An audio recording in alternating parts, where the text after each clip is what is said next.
toutes ces raisons qui font que je privilégie personnellement l'investissement dans l'ancien à l'investissement dans le neuf, et ça me permet de générer des rentabilités qui sont vraiment intéressantes, de l'ordre de 9-10% net et non brut, pour pouvoir vraiment performer.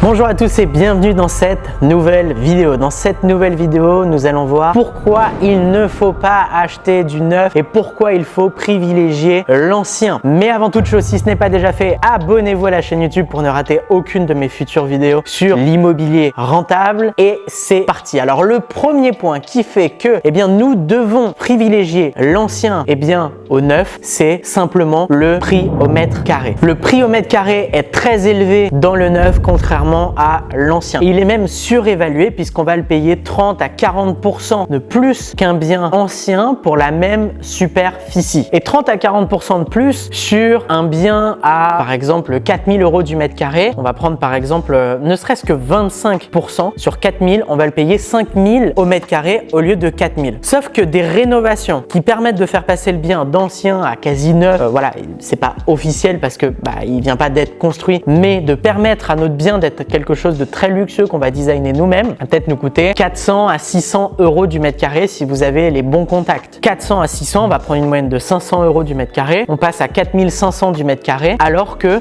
plus 30, plus 40% nous amènerait à peut-être plus 5500, 6000 € du mètre carré, et certaines fois si on serait à plus 50% du neuf. Donc c'est totalement délirant, il faut vraiment privilégier l'ancien puisque c'est vraiment là-dessus que vous allez pouvoir faire des bonnes affaires. Sur du neuf, ça va être très compliqué d'avoir de la rentabilité parce qu'on va acheter très cher. Par contre, la valeur locative est pas beaucoup plus importante, voire même égale si vous avez un bien tout aussi propre. Le deuxième point qui fait qu'il ne faut pas acheter du neuf, c'est que la plus-value est quasi impossible à avoir et que vous aurez même dans la majorité des cas une moins-value. Alors pourquoi une moins-value du coup? C'est simplement parce que vous achetez le bien neuf et vous devez le garder un certain nombre d'années pour bénéficier justement du programme de défiscalisation. Un Pinel par exemple, ça va être 6, 9 ou 12 ans. Le jour où vous le revendez, le bien n'est plus neuf, il est ancien. Donc vous le revendez à moins 30, moins 40%. Vous allez perdre sur la revente. La problématique, c'est que la plus-value, c'est un vrai pilier d'enrichissement dans l'immobilier. C'est justement une vraie façon de s'enrichir. Donc si on supprime la plus-value et que on achète le bien vraiment cher pour une valeur locative qui est pas si élevée que ça par rapport à l'ancien,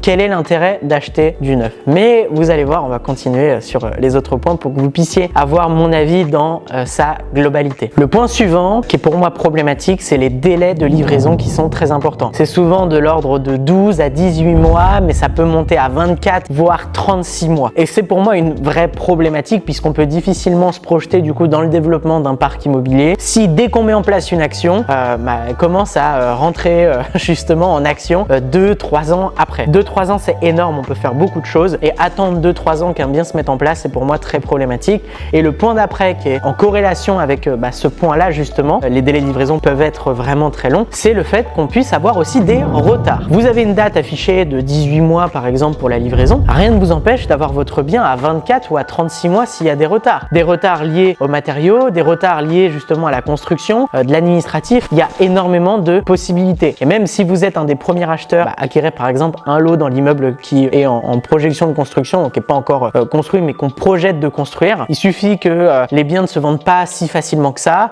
ils vont attendre beaucoup plus longtemps avant de commencer la construction, puisqu'en moyenne, ils voudront solder déjà 50% des biens sur plan avant de commencer la construction, d'engager du coup la mise en place réelle du projet. Le point suivant qui est pour moi tout aussi problématique que les précédents points, c'est justement le fait de payer une partie du bien sans même avoir encore les clés. Donc ça pour moi c'est problématique puisqu'on immobilise justement de la trésorerie qui ne dégage pas un rendement immédiat, et puis on va commencer à payer le crédit alors qu'on ne génère pas de loyer. Donc pour moi c'est vraiment problématique. Le point d'après, c'est justement que c'est très compliqué de faire de la rentabilité puisqu'on a un plafonnement des loyers. Les loyers sont plafonnés puisque des conditions qui sont très claires justement dans le choix des locataires. Vous pouvez pas prendre n'importe quelle situation. Vous devez prendre des personnes qui gagnent moins de X milliers d'euros par an par exemple. Voilà, je n'ai pas les chiffres exacts et c'est pas très important de toute façon. Pour moi c'est problématique puisqu'on n'est pas libre du choix de ses locataires et on a un plafonnement des loyers. Ça veut dire que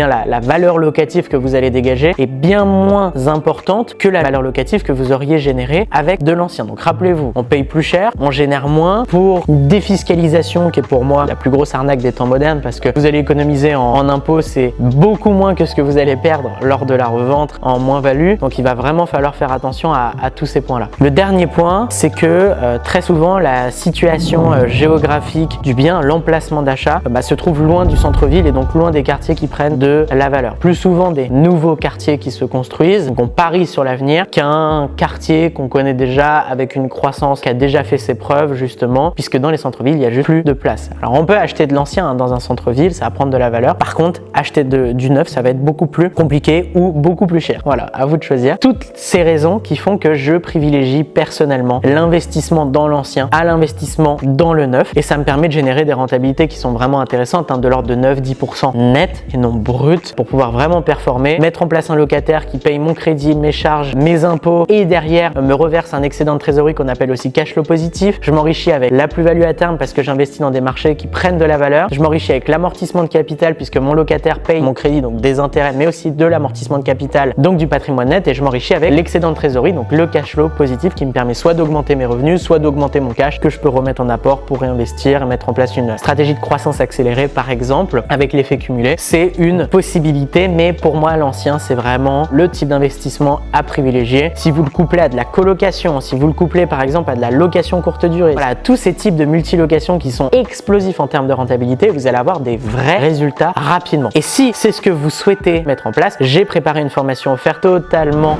gratuite et disponible dans la description dès maintenant, dans laquelle je vous partage les 9 étapes qui vont vous permettre de vous créer une retraite anticipée avec l'immobilier rentable. Si vous n'êtes pas déjà abonné à la chaîne YouTube, abonnez-vous dès maintenant pour ne rater aucune des futures vidéos sur l'immobilier rentable. Mettez-moi un like pour me soutenir. Si vous avez des questions, posez-les-moi en commentaire. Et si vous avez une situation stable, de l'épargne, que vous souhaitez vous faire accompagner par une équipe d'experts, que vous souhaitez mettre en place les étapes du process d'investissement immobilier rentable en les optimisant et en ayant des résultats explosifs, donc de la rentabilité, et prendre votre revanche sur l'immobilier neuf si vous en avez déjà acheté, rassurez-vous, 60% de nos clients en ont déjà acheté, c'est pas grave, on optimise derrière. Ou que vous souhaitez simplement faire la différence avec le neuf, vous pouvez réserver un appel avec un de nos conseillers en investissement. Ça vous engage à rien, ça vous permet juste d'avoir un audit global de votre situation, qu'on puisse analyser aussi vos objectifs et voir dans quelle mesure on peut vous accompagner dans l'atteinte de vos objectifs. Voilà, c'était un vrai plaisir que de vous partager toute cette valeur. Je vous dis à très vite, c'était Baptiste. Ciao, ciao.